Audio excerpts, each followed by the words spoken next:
tan thlir nin om lo inui mel moi ayang elen kol eng no riai katan parang vulzela dam chung rei lo te a kum tluang ta ka kianga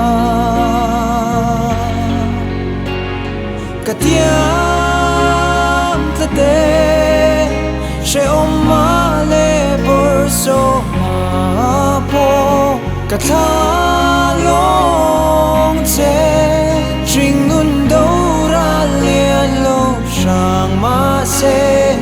chung pa tian ron chung zeli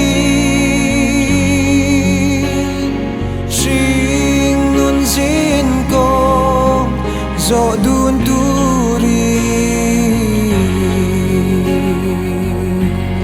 katiam tlate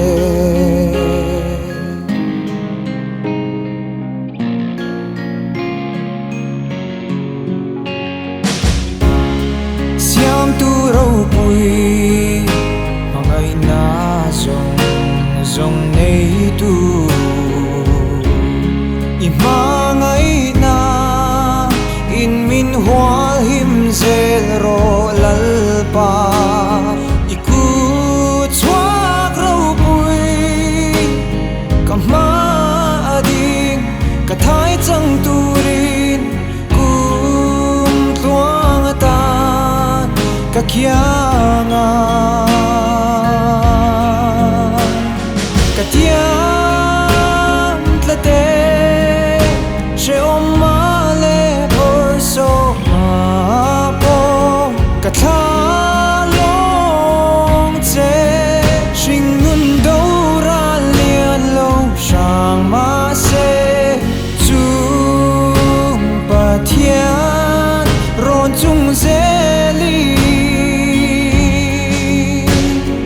jing nun zin ko